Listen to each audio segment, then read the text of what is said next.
There we go. And go back one slide. Okay. Okay, so hi everyone, and welcome to the Accessible Graphic Design workshop that's being hosted by OPIRG Provincial. I am Victoria Barnett. I use she and her pronouns. I am a type 1 diabetic. I'm currently on the land of the Muisca, which is in Bogota, Colombia. And I also work both for the provincial network of Ontario PIRG, and I'm a digital graphic designer freelancer. So I do a lot of digital design work outside of my work and within my work at OPIRG Provincial. This is our brief agenda of the day. So we're going to do some intros in a moment. Then I'm going to go into what is accessible design, go through a accessible design toolkit so that you can learn and understand a little bit more about it. And then hopefully we'll have enough time, but there's a workshop time, kind of a practice time where we can practice doing some designs together. If we don't get into that, you'll have this tool and you'll be able to use it at your own disposal, basically. So one thing I also like to share when I do workshops is that a network that has really inspired my work and helped my work for over 15 years now is called the Design Justice Network. Although they weren't alive for 15 years, they were alive now for 12 years, but I was really active helping to make the network happen. And this network rethinks design processes to center people who are normally marginalized by any design. And today we're going to focus on digital design, so making posters or outreach materials that most of the time these days are online. They can also be printed. But it's a network that the design justice principles are really important to me and the work that I do. And so I just share this as a resource for you to take a look at later. So I would love to start. We're a small group, so if you want to share names, pronouns, if that's important, accessible design, what it means to you, if you want to share anything, and just introduce yourself. We're also small enough that if you want to say out loud, feel free. Remember the recording thing that I mentioned at the beginning, though. So yeah, feel free to share a little bit. Anything you want.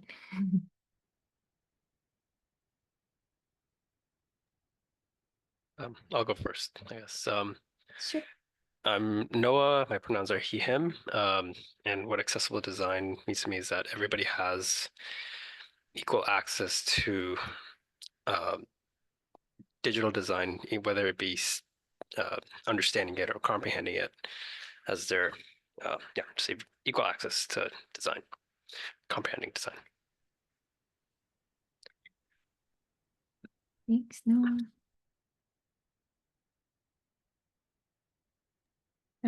I can go next. Carrie, my pronouns are they, them. I'm with OPIRG Brock in Niagara. And when I think about accessible design, a few things come to mind. The AODA policy comes to mind, like the requirements under communication. My board and I like lots of discussions about alt text and like how to integrate social media components as part of design in terms of our like daily practice. And then for me personally, I think a lot about people like my brother who can't read, and so the importance of like graphic, like can't read like standard language-based text, and the like role of pictographs and graphics for disabled folks, but also non-English speakers in terms of like things like free store outreach and stuff like that. So like how can we integrate less like English and like written language barriers to the content? Yeah. Thanks, Carrie.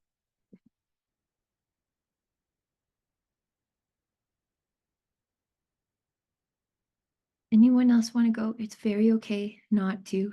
We'll just keep going.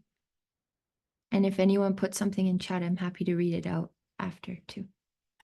Neo, were you going to say something? Yeah, go ahead. Go ahead. I can go. So my name is Neo and my pronouns are they, them. Oh, I forgot to type that down.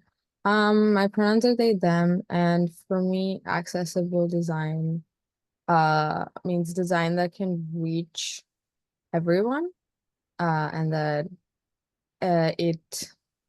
the information that's being shared through the design can be accessed and processed by virtually anyone, like uh despite different, like, their sensory what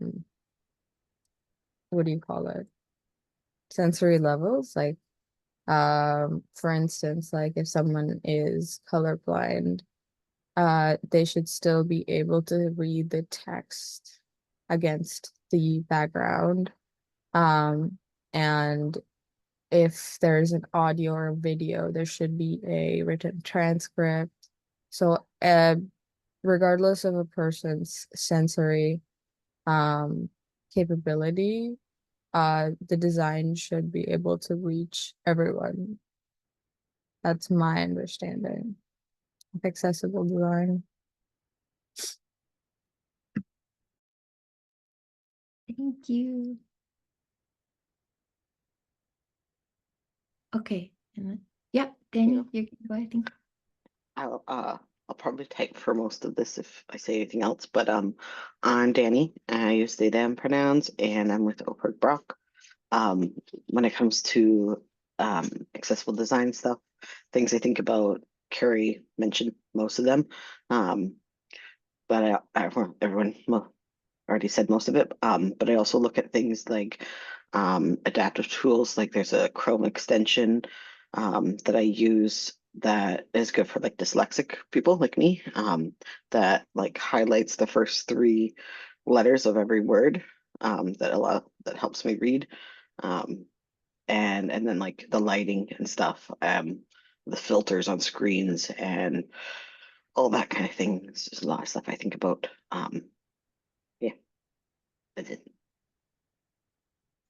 Thank you.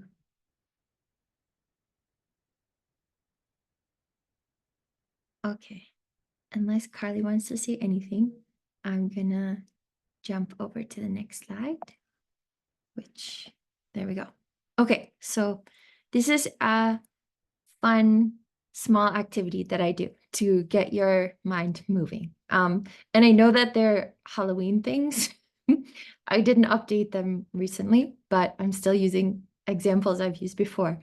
But this can be like a chat-based response.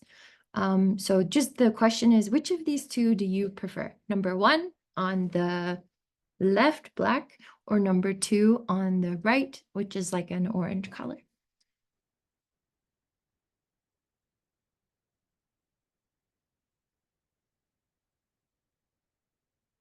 Okay, lots of people preferring number 1.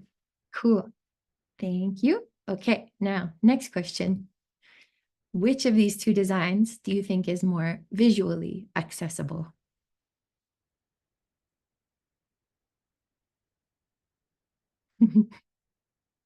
Yes, I have an audience that knows a lot of things, I think.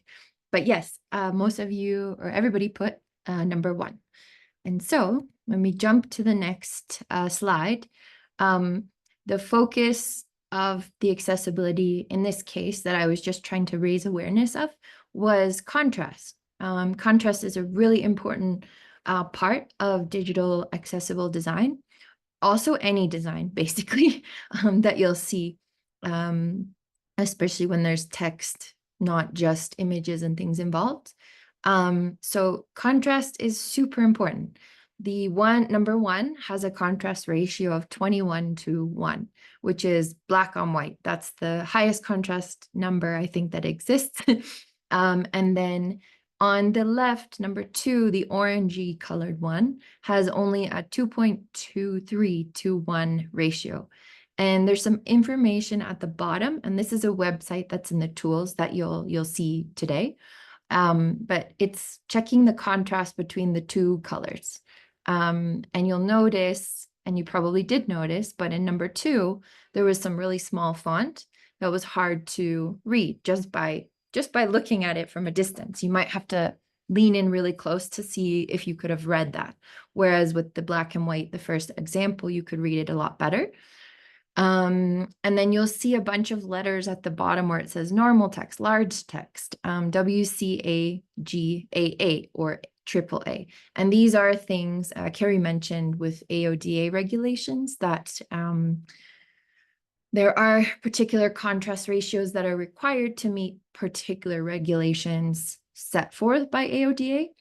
But I also want to say that when I am talking about accessibility, I'm talking about AODA, the Accessibility for Ontarians with Disabilities Act, but also I'm talking about more than compliance, more than just I need to meet AA or AAA regulations because that's the law. Yes, it is the law, and that's really important. But what's really important is also that a lot of what you all said and shared about what you think is accessible design.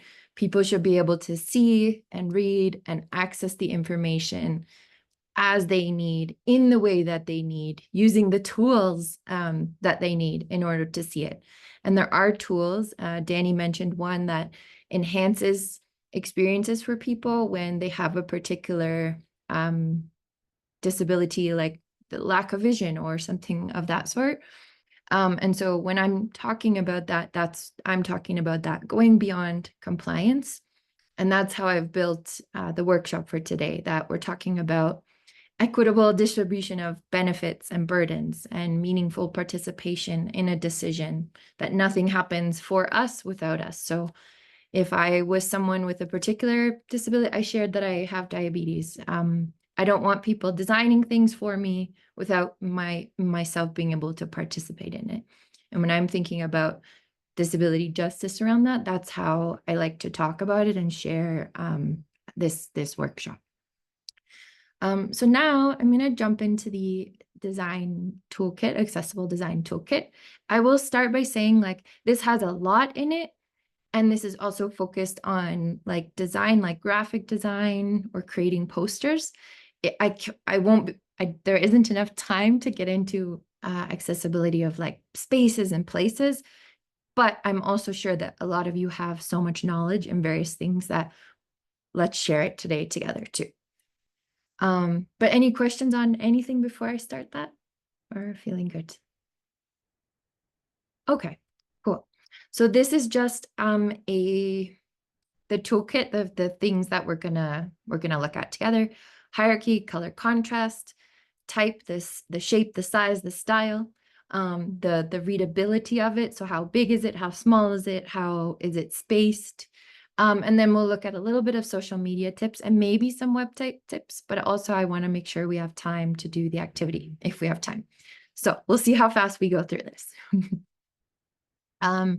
So hierarchy, I probably don't need to define what that means because I'm sure we all have a pretty good idea. But in the terms of hierarchy in a graphic, in a design, it's very similar to what we all know to be hierarchy, the boss at the top or the workers at the bottom, for example, in terms of text and posters and things that you see digitally and or on a poster or on a sign that you might see when you're walking down the street. It's really important to have clear, logical order of information. And I'll show some examples, but it makes it easier for people to read it, to decipher what it is. And so let's review some of the things to keep in mind when we're thinking about that hierarchy in any type of graphic that we might see. Size, that is, it's a really big tool for guiding your eye towards something. And it, like the larger something is, it attracts more attention. So this slide is intentionally done this way because I want you to see size and I want you to see larger, and then I want you to see the big circle before anything else. There isn't an intention behind this other than to demonstrate you that size attracts your eye to it. So size could be this, but say my size was written in yellow, that would be less easy for you to see. We're going to delve into that. But yeah, we do associate it with importance. So when we see something bigger, that's the thing that your eye might focus on. So when you're thinking of designing a thing and you're trying to share a particular message, you can use size in order to make that one of the most important things people see. So if tomorrow we're going to hold a big demonstration in support of Palestine, what's the word or words that you want people to see and hear the most? Is it you want them to see Palestine? Is it you want to see like F Donald Trump, that kind of thing? Like that would be the thing that you put the biggest to draw the attention to. Hierarchy and hierarchy in relation to alignment. Alignment is really important. It can, guide your eyes around the page. So in the visual example that you see on the right-hand side, it's just a little chart of 9 circles. 6 of them are in a light gray color and 3 of them in a dark black color. Does anyone want to share like how you see that or how you might have flowed through that at all just by looking at it?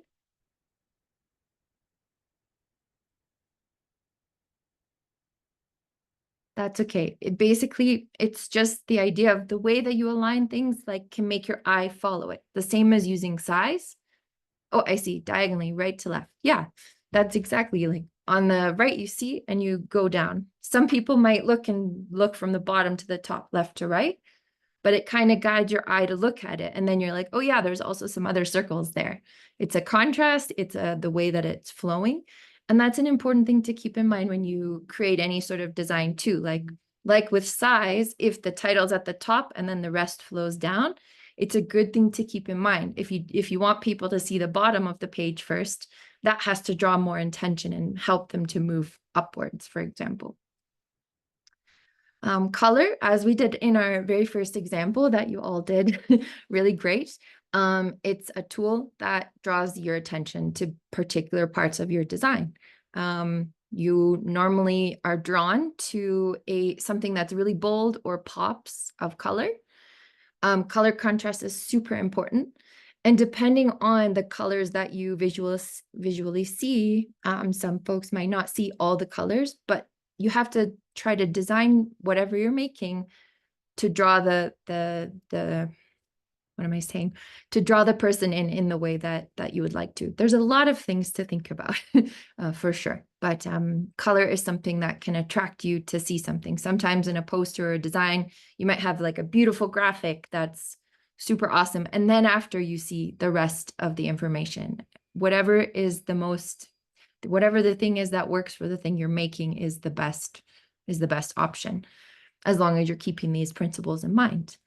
And color contrast, like we've talked about, that is huge. So the way I designed these slides is all white background with black text in most of the areas and a dark red color, because there's enough contrast for anyone to read. It's like AAA level of that contrast checker. There's another tool here that you can do, and Neo actually mentioned this, but someone being colorblind, there are different types of colorblindness that blocks out different colors. So some people can't see the color blue, some people can't see the color red, some people might only see like a very vague gray, yellowish zone. And so it's important to keep in mind when you're designing things. And this is a simulator. It's a tool that you can use. When you create a graphic and you use all of these principles of accessible design, you can actually see what it would look like to someone who can't see the color red or who can't see another color. And it's a useful way to test that out if you're trying to reach a particular audience or ensure accessibility with people of different types of color ranges. So at the end of all the slides too, I have a lot more tools you can go into. But yeah, one important thing is to remember that don't rely only on color to convey your message. Make sure that all of the things we're talking about today are within the realm of what you're working on. And in terms of more context for contrast, high contrasting colors are the most important. A 70% difference. So in our example where we had the black and the white, we had a 21:1. Whereas in the orangey color, we only had like 2.3.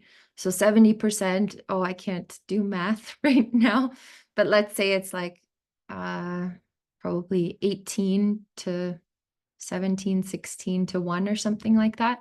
It's a higher range. So you want to aim for that, especially for online presence and anything that you're going to design. That's a good way to aim for. But it doesn't mean that parts of your poster or design cannot have colors that are not in contrast. It most importantly is the text that you want people to be able to read, because if there isn't enough contrast, you cannot read the text and it won't be easier. This is the link to that contrast checker tool that we looked at the beginning, where I showed the results of the two images. So you have that as a reference as well. And now here are some examples of not so great and some great contrast. So just visually looking at it, there's words here, but the example on the right, where it says there's a circle and it says effective, and then there's a triangle and it says not as effective. As you can probably see with your own eyes, when you see effective, you're like, yeah, I can read that easily. The second one, although yes, it's a little bit blurry, it says not as effective. And for me, when I'm looking at it, it kind of almost hurts my eye to look at it. And what the diagram is kind of showing you is that if you're using like a color wheel, for example, and you're putting two colors that are adjacent, like right beside each other, there's normally less contrast between those two. But when you use one far on the right and far on the left, there's normally a higher contrast between those colors. The same in this sort of example, just a broader spectrum of colors that you can see here. And another tool here, Adobe Color Wheel, which you can use to kind of create, and it also has an accessibility tool within it, but you can use to create color palettes that will meet the access needs that you're aiming for. Ideally, you're aiming for the best contrast in the world. But again, it's showing you here on the right-hand side that there's a bright pinkish on a very light blue, whereas like this lighter creamy orangey color with a lighter green, they're closer to each other here in the color spectrum versus this pink and the blue, and they have a higher contrast between them. So you can use color effectively as long as you're considering that contrast. And this I mentioned already, but using colors right next to each other versus on opposite sides of each other. These are kind of more visual examples to show you the same point, but how it can be much more effective to read, like this bright yellow with dark blue or purple on top of it versus two colors right very close to each other. Please try never, never, ever to do that with text specifically. And this one, I always have a hard time just looking at it, so I'll just show it for a second. But vibration is a thing. We saw it actually in the first slide, where basically two of the colors are like really close to each other, but it also makes your eyes, like it, for me, it makes my eyes hurt, or it's like merging and blurring into each other. This can be effective if you're doing graphics, but if you're doing text and people's eyes are hurting in order to read the text you're doing, just avoid that at all costs. So in terms of that first example that we used, here are some other contrast examples where you can still use that orange color. You just have to ensure that you have a text contrast enough. So I used like a green color, and the green color on the outside is just decorative. So it's decorative, it adds to the look of the design, but I can still effectively read that black text on top of that orange. And in the second, on the right-hand side, is a much darker, deeper orange, which still is telling you it's orange. It's still kind of screaming Halloween, but there's white text on top and you can actually read it a lot better. The one on the right probably has less contrast than the one on the left with the black on top of the orange, but it's still enough that you can read it. So you can do effective designs as long as you're keeping these considerations in mind, which is really important. Ooh, okay, I need a sip of coffee. I'm still drinking coffee at 12:30 today. Okay, so type. This is really important too. Oh dear. Can you hear noises in the background from me, or is it okay? Okay, awesome. Okay. So type, this is really important. We're talking about here readability versus legibility, the ability to actually read something versus the ability for it to be legible enough to read. Oh, I was reading in the chat, and that's not related to this. So people often read the shapes of whole words. By that I mean, like, when you look at this, people read the shapes of whole words. You're seeing like different shapes of them, and you're reading. We're not necessarily like looking at every single letter that exists because we often recognize what the word is. We're reading the shape of it because we understand it. When we are using text that is all in uppercase or all in lowercase, well, basically uppercase, it can be a lot more difficult to read. So in the two imagey examples I have below, it says people read the shapes of whole words. The big block cap, which we often see on big posters or on signs for different stores when we're walking down the street, while it is legible, it is readable, it's less accessible because we're more accustomed to reading shapes. And when everything is the exact same shape, it's a little bit harder to read. And that might be something that you maybe never noticed before in your life, but now you might be like, oh, shit, yeah, that is a thing. Just take a look at things that you've seen and or things that you may have designed. We often use uppercase for titles, and I'm not advising that that's a terrible idea or that it should never be done, but just make sure you're doing it with intent. So for example, I was mentioning like, okay, tomorrow we're holding a rally in support of Palestine. Maybe Palestine is all in big letters because you're emphasizing it because it's really important, but you're just also having to think about making sure people can read everything as easily as possible and as quickly as possible. The shape and the weight of letters. So the ratio of the space between letters is important, between the capital and the lowercase. So sometimes in fonts, we'll see that the capitals kind of all look almost the same as the smaller case. And you're like, what is this? I don't like, those are some fonts that you might avoid using. As I mentioned, avoid using all caps. But the X height, how do I explain? The height of the lowercase x in any font is sort of the height that determines most of it. And most of the alignment, oh, I can do this, I forgot. Right here in this example, the X height, all of the smaller letters, except for like H's and T's, which are bigger, they are all in alignment with each other. Like the top and the bottom start at the same spot. Did someone enter the room and I lost them, or someone left the room? Oh, well. Okay, so it's just an important thing to think about. This is a less obvious thing that we will all think about, but you can see how in each of these, there's somewhat of an alignment, but sometimes with fonts, they change things. So in this case here, you can see 1, 3. The 1 actually looks like an I and the 3 goes below, which is unusual. And then the rest are all pretty similar, but the height of some of them are bigger. So it's just paying attention to that. Oops, go. Style is really important. I'm sure you've seen maybe some of these examples that I have on the screen.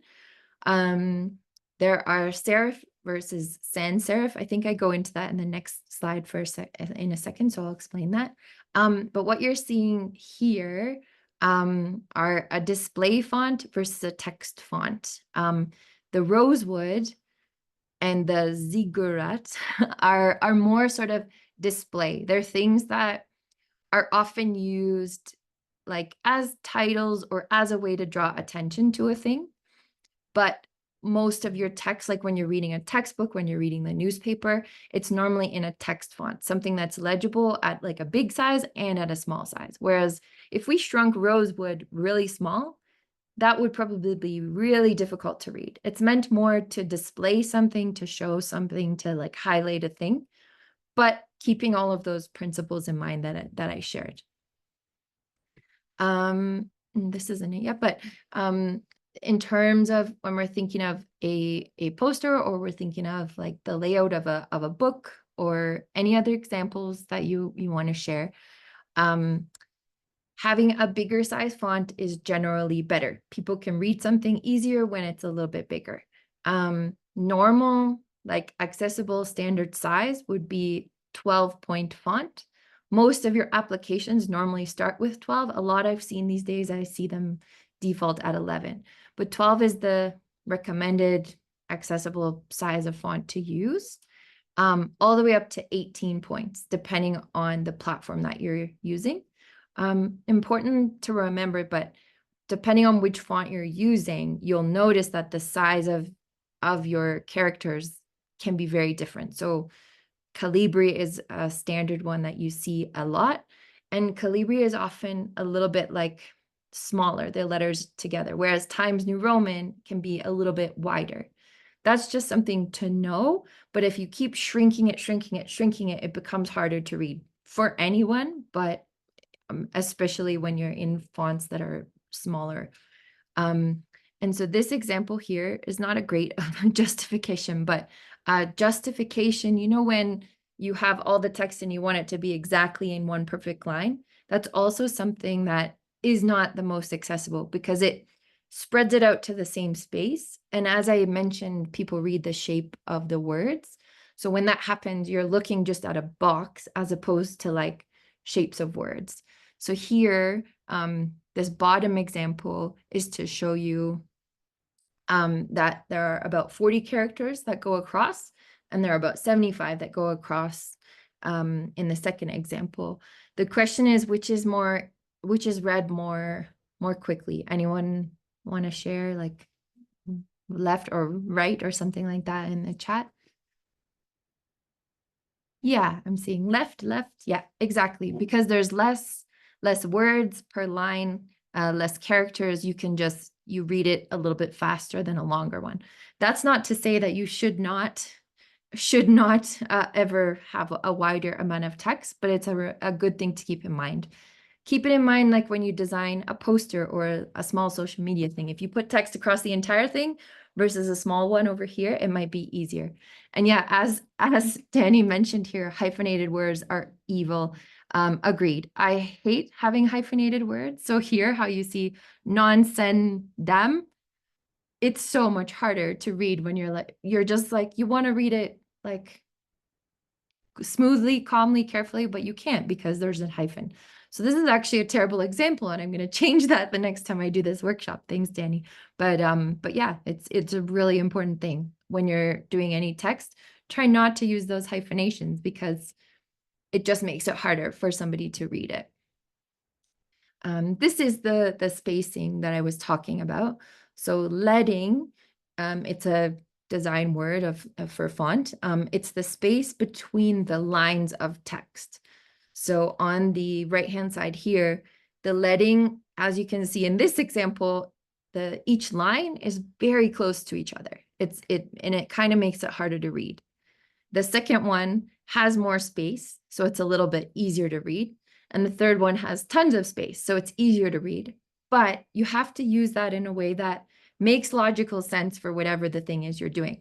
If you're writing a book and you're doing every other line, there might be an intention that, you know, that's what your audience wants and needs, and that makes sense.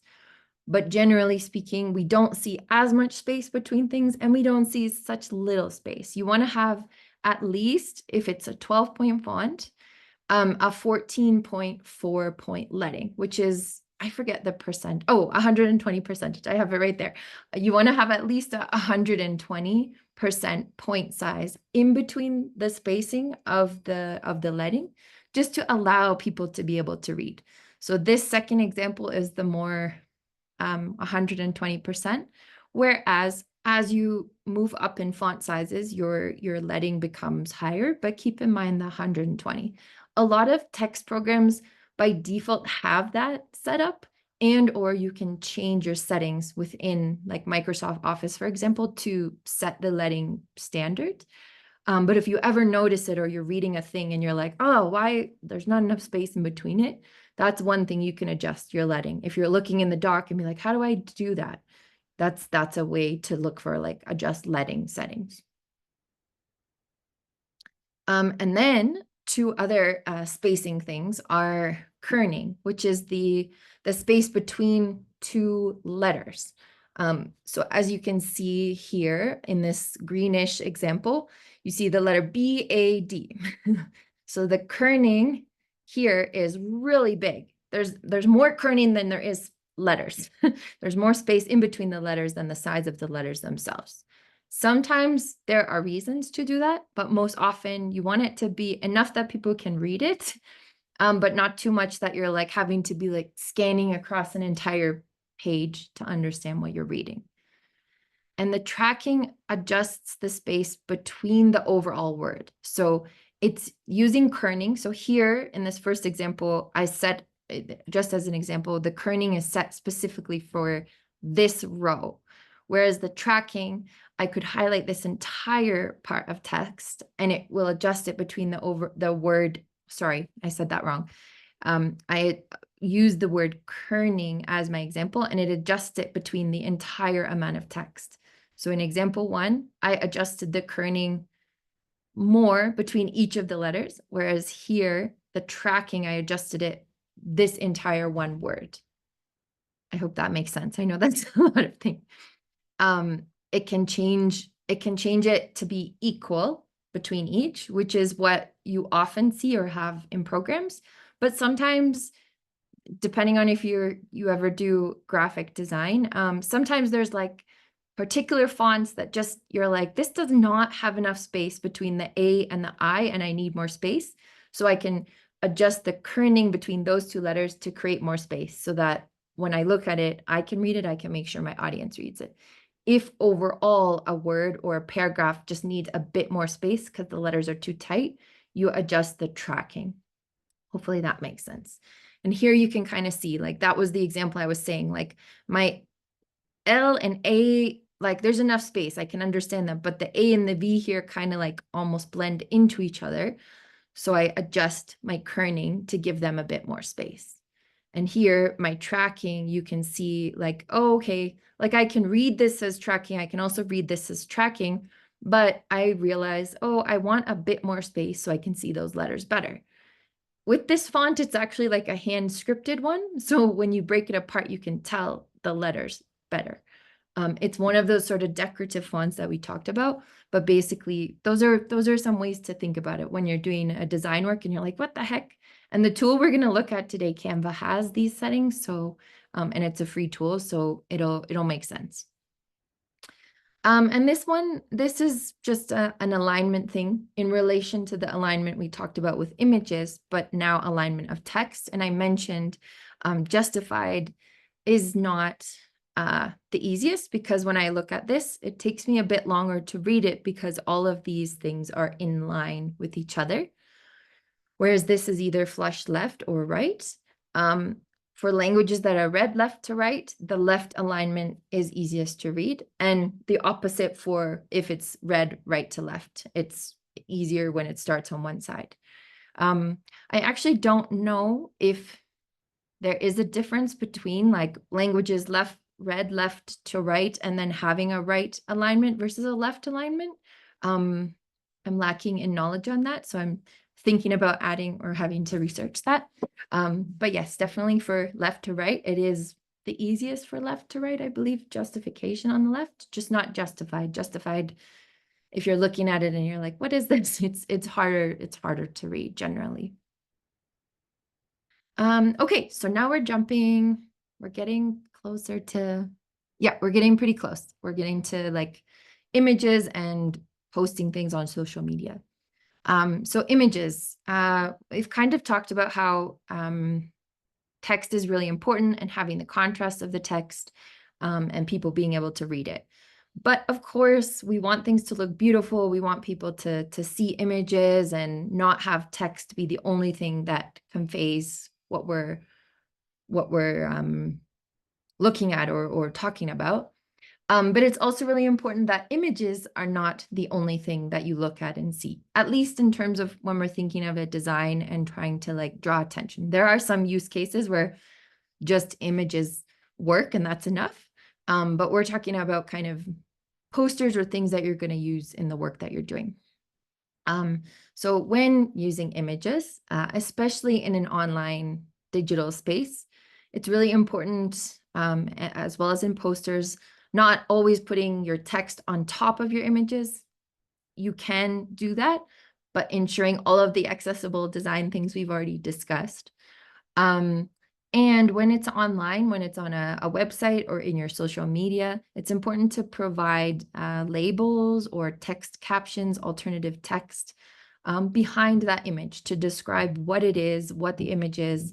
Not everyone will be able to visually see the image. Some people will be using an application to read it out to them and explain what it is. And that's why alternative text or providing captions for your images comes really into hand, because maybe it's a color contrast thing. Maybe it's people can't see all of the colors in the thing. Maybe people cannot see at all, and they're using a tool that reads out what you're looking at to them. So it's important to keep those up. So here we're going to look at alternative text and online posting. And I have created a like a guide, which is what we'll look at together. But you can have that and use that. And there might be things in it that I haven't updated because some of the platforms have changed since the last time I led this session. But I think generally speaking, it should support. And if you got questions, you let me know. But you can click that in the slides. It's also in that folder that I shared at the beginning. So we're going to look at effective alternative text. So we see an image on the right. It was an image on a university website that I found. The audience, when we're thinking about like, why is that image being used? We're using that image to attract, hopefully, prospective students. And the message that they're trying to convey is that there's a diverse student body, there's energy, and this is like what the campus might feel like. So when you're posting images, of course, you're trying to think about like, what's the best image to use for the purpose or the theme of the thing that you're doing. That's important background stuff. But when you choose the image, then you have to make sure people know what it is if they can't see it or if they can't see particular colors. And so alternative text is text that you, on a website or on a social media platform, you have written, and it describes exactly what is going on in the image. And I normally say the more description you can provide, the better, because what you're doing is allowing anyone who actually can't see that image to understand what it is. So for this image of the students, a good example of alternative text for this would be a large, diverse group of cheering students standing up and fist bumping on the bleachers of a basketball game. I actually don't know if it's a basketball game, but whatever type of game it is, it probably is whatever it is, but you're describing exactly what it is you're seeing. You don't, in an image as complex as this, it's a bit difficult to say like, you see 7 men wearing a red jersey in front, but you can, if you want, get into that much detail. Players in the front screaming, excited, audience behind wearing various colors of shirts. There's not too much harm in adding more detail if you can, but you also have to keep in mind that you don't want it to take 20 minutes to read alternative text because you're describing one really complex image. While that is super wonderful, that is also a lot for a screen reader to read through or someone to read and digest and then be like, oh yeah, what was I looking at again? Oh, a university website of why I should go there.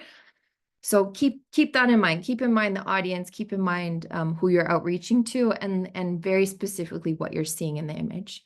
Whereas a bad example is just a crowd at a basketball game. A crowd at a basketball game, like in your mind, that could be anything and anyone. You could imagine a lot of things, which is great for creativity and imagining, but it's not telling people who cannot see this image what you're actually seeing. So that's why it's really important to think about it. And it's kind of an activity you do when you pick a bunch of images, make sure you can write out the alternative text if you're posting it in a digital platform.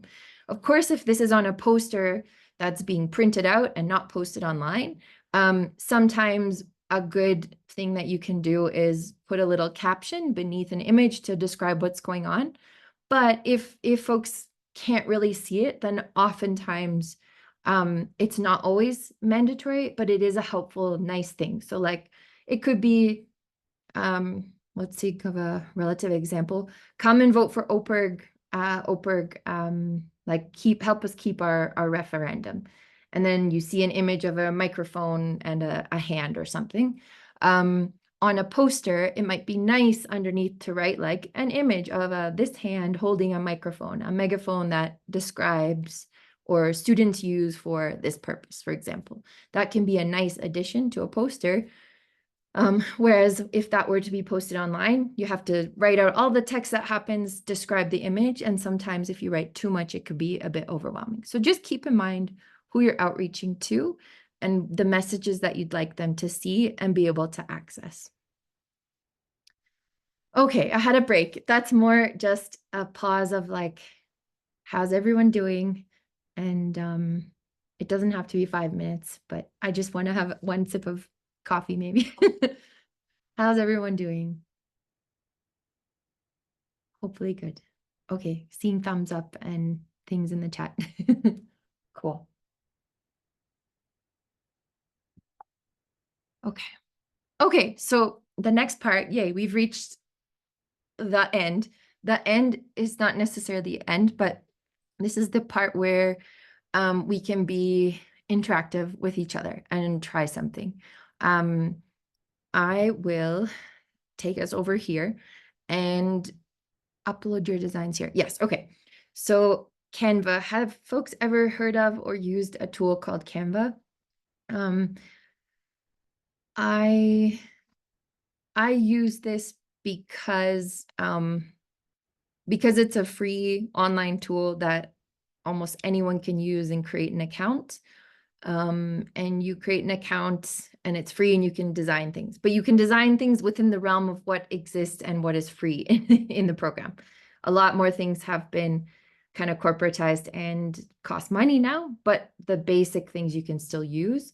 So that's why I use this as an example tool, but use the tools that you have access to that make sense to you, whether it's like painting and hand drawing, drawing with pencil, using Canva as a tool, whatever kind of works for you. But that's what I want us to do as an example today, just so you could get a feel of how do I make a graphic using all of those things that Victoria just told me. So I'm gonna, oh no, I can't. I'm gonna, wrong. I'm just gonna post that link in the chat. Actually, okay, I'm gonna go to the next slide and say what we're gonna do is use the toolkit. So the toolkit of all those things that we just talked about, as well as the accessible design thing. I will post these in the chat again. And I'm going to stop sharing this for now and jump over to a Canva site so you can see it in action. And we're just going to, each of us, if within your abilities that you want to try this, try to make a quick design using whatever the free tools are in Canva. And then you can upload them and then we can take a look at them together based on the principles that we talked about. So I'm going to stop my share of that. And where's Canva? I'm going to post that in the chat.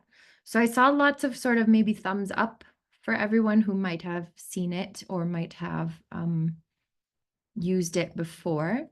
But if you go to this website, it's just canva.com, canva.com. Maybe you already have an account or maybe you've never used it before, but creating an account is mostly like input your email.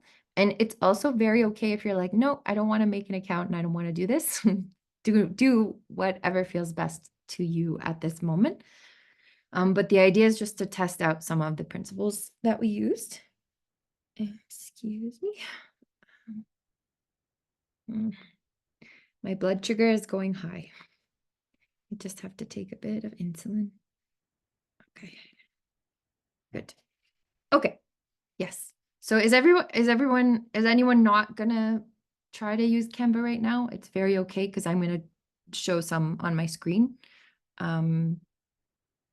And if anyone hasn't had an account, is anyone having difficulties just like opening an account or clicking on canva.com and creating an account? Okay, so I'm gonna do a screen share of, I'm already logged into my Canva. Share, here it is. Share, okay.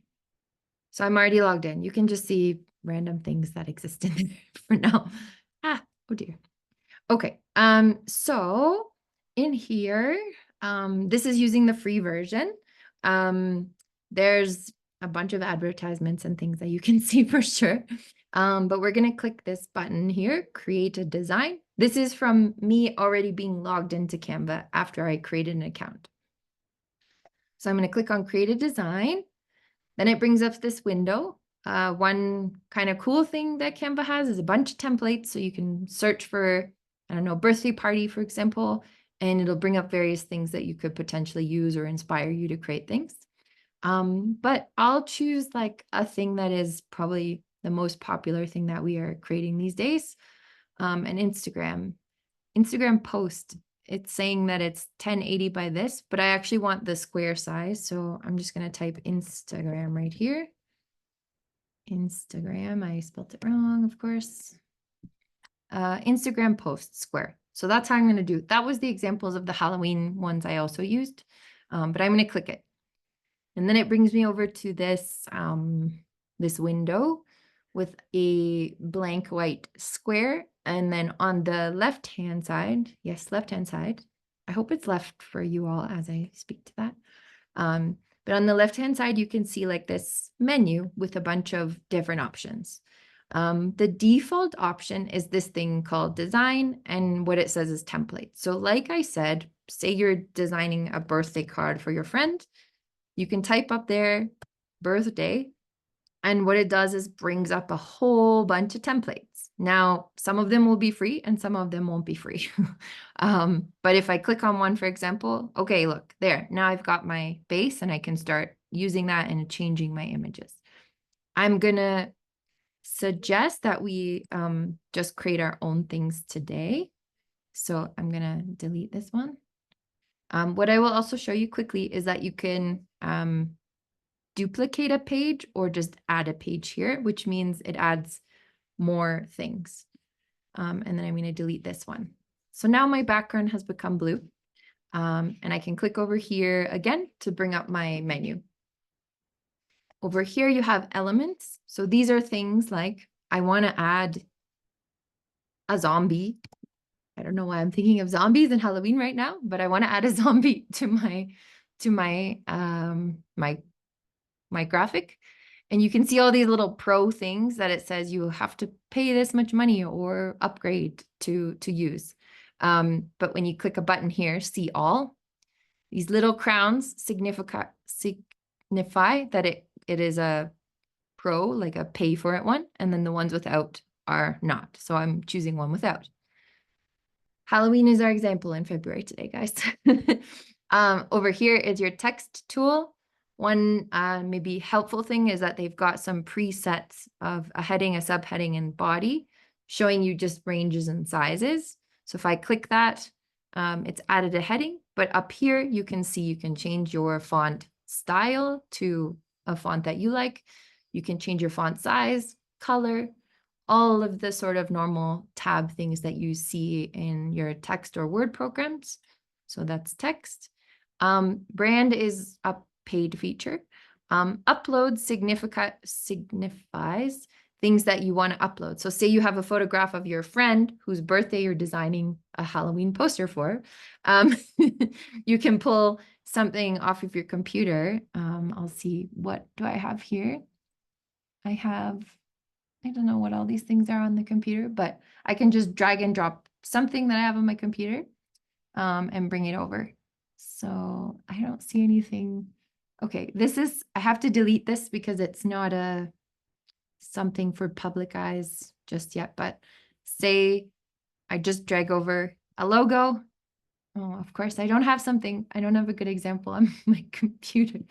So I will just do a quick screenshot of my background there. Okay.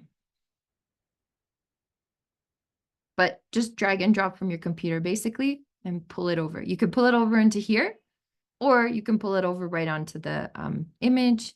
Done. And now it's in there. And now I can click it and it's on my page. And then these are just other things you can use to organize. Drawing, you can draw too, but I don't use that feature, but you can if you wish to. Yeah, so that's just a quick basic of like how you can use this.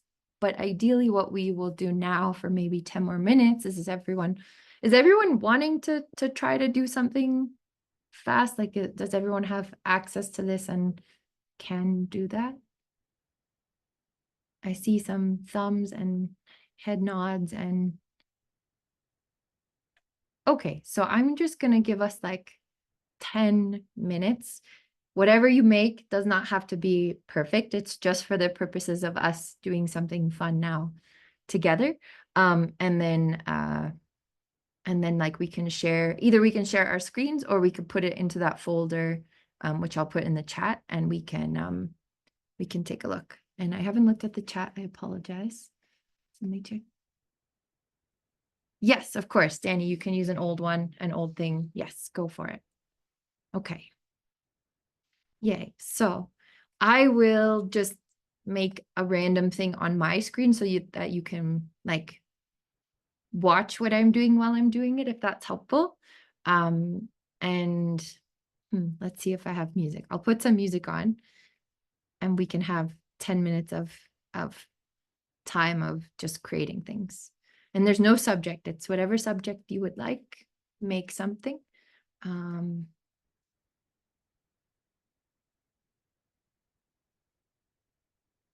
see.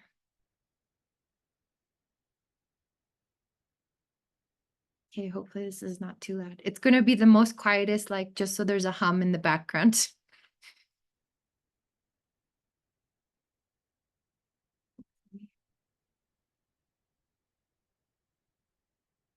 It's so low, I can't hear it myself. Okay.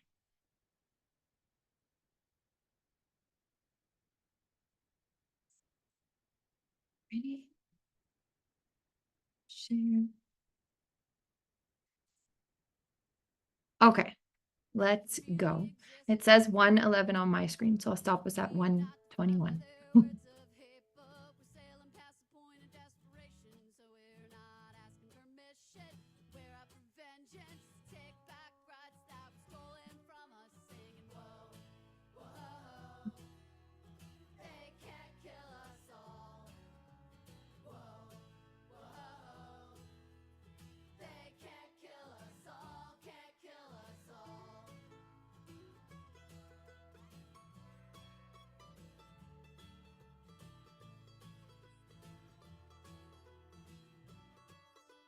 Now the housing prices rise again. We've been pushed out of living in the cities that we grew up in. But the need is more than we need them. The system is dependent on complacency, consumption, and unmet needs to keep us going into work every morning. Their pockets full and the profits soaring. They use the police to do their bidding to keep us divided and keep us from seeing that freedom in the streets. Start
Deja que tu gusto musical brille con Premium. Organiza una jam con tus amigos y comparte tus canciones favoritas con todo el grupo sin escuchar segmentos de anuncios. También puedes reproducir tus álbumes favoritos en cualquier orden con saltos ilimitados y la posibilidad de repetir canciones sin parar. Toca el banner para obtener más información.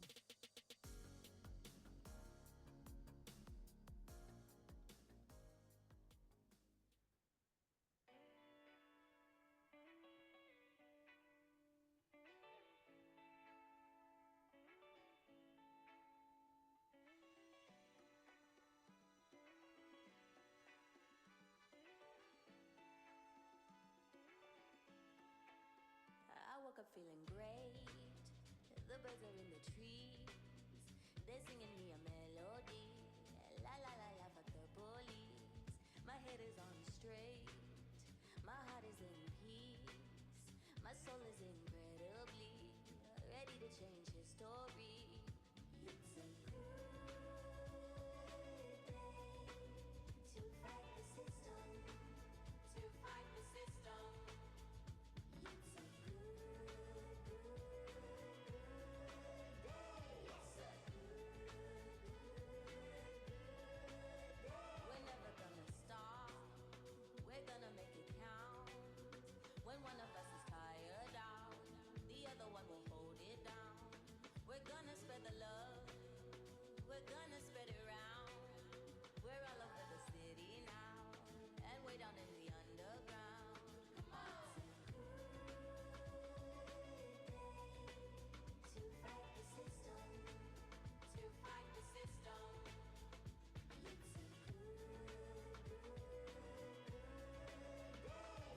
It's a good day. To fight the system. To fight the system. It's a good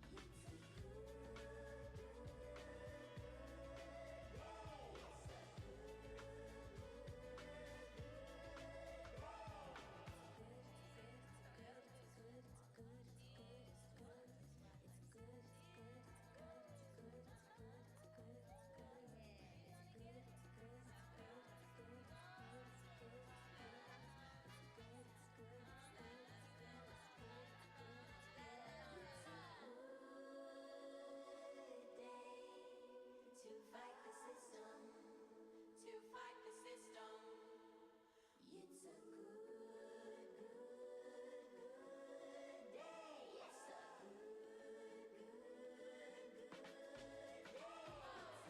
It's a good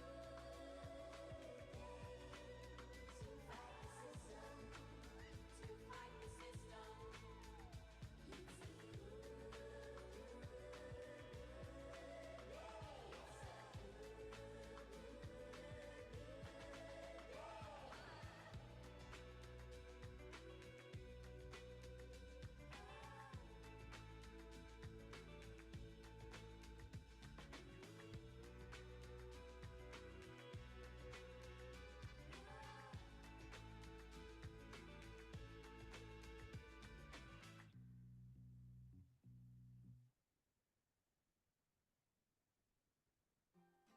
God damn, and now here knows so I'm singing them now.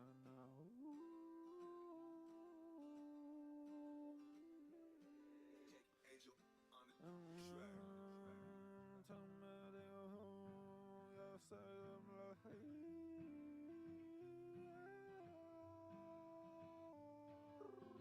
yeehaw, fuck the law, fuck 12, fuck the cops, fuck politicians too.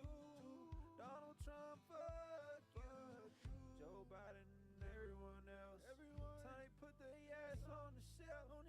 Time to take the power back to us. When you see pig, this is how you say what's up. I said oink, oink, piggy, piggy. We gon' make your life shitty. Every town and every city. And who gon' ride with me? Politicians try to say we're crazy and we're wrong. But we know they're full of shit. This is the end of their facade. I said oink, oink, piggy, piggy. We gon' make your life shitty. Oink, oink, piggy, piggy.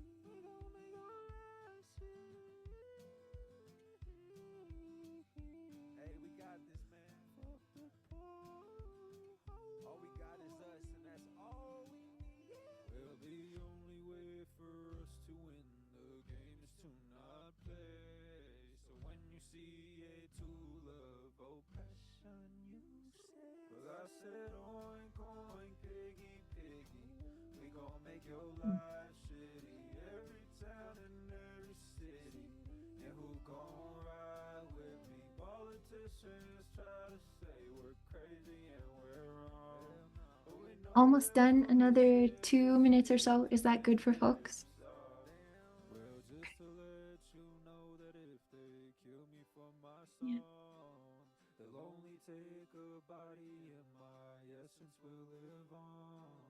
The moment is right now and you are strong and you are here. Fight with all you got because there's nothing left to fear. Well, I said oink oink piggy piggy, we gon' make your life shitty. Every town and every city.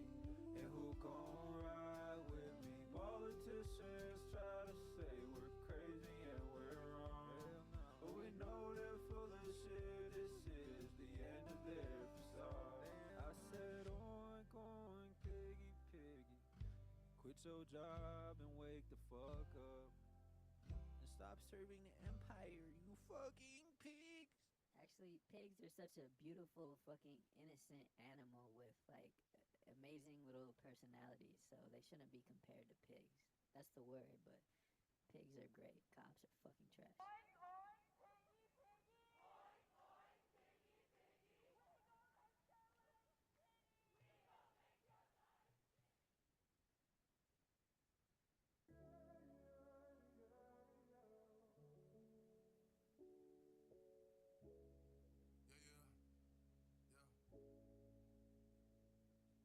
In times like this, I always feel the need to show up. And I always need to speak up when these times getting tough. Cause Palestine ain't never shown no signs to give up. So this my message to the world, I hope you think it's enough. I know depression taking tolls and it's been killing us all. Looking at our phones and watch our people dissolve. Where the world, cause I'm not seeing justice at all. Man, we gotta use our voice, can't be suppressing it all. And is it selfish to say I fall apart sometimes? When my people feel like they won't make it out this time. I keep praying, hoping they gon' make it out alive. Talk to God, but he feels so far apart sometimes. Look what they doing, man, I really can't believe all this shit. Victoria, did you say that we're gonna screen share? Yeah, we can screen Okay. share. Or if folks saw in the drive, I have not looked at the chat, I apologize. Awesome. Yeah, I also made a link in the, what is it called? The slides. So if you prefer to upload, oh, I sent that just to one person, everyone. There we go. If you prefer to just like take what you made and put it into that folder, feel free, because then I could share it. But each person, I will give you the sharing ability if folks want. I have to figure out how to do that. There's some way. But yeah, how did everyone do? Any like, I know I forced you to make something in 10 minutes, which is not normally the way that we do things, but just for fun to try this. Let's see. Does anyone want to share? Oh, I already have it turned on. So anyone can share if you want or upload. No, I'm not able to upload. Do you want to do a screen share? Do you feel comfortable? Noah? I've been doing a lot of stuff. I'm trying to see what my computer has, but yeah, so I wasn't able to upload because it's locked, I think. But if Oh, darn it. That's my fault. Sorry. it's okay, it just says viewers if you make it. Oh, yes. Yeah. Okay, good I point. can throw it in there. Okay. Share and yes, good point. Editor. Done. Okay. I will reshare the link. There And you I'll go. screen share if you're able to, like, I don't know if I do that or not, but Yeah, try. Do you see a share Okay. option at the bottom? Yeah. Okay. yeah, just tell me when though. Go ahead. Go ahead. Oh, right I now. think Okay. Noah's uploading, and then Okay. you go first, and then I'll have Noah go. Sure. Oh, should I do? I can stop the recording now because we finished that part, and then this part is just for us. Does that Sure. sound good, everybody? Yeah. Sorry, didn't think about that. Okay, Good. stopping.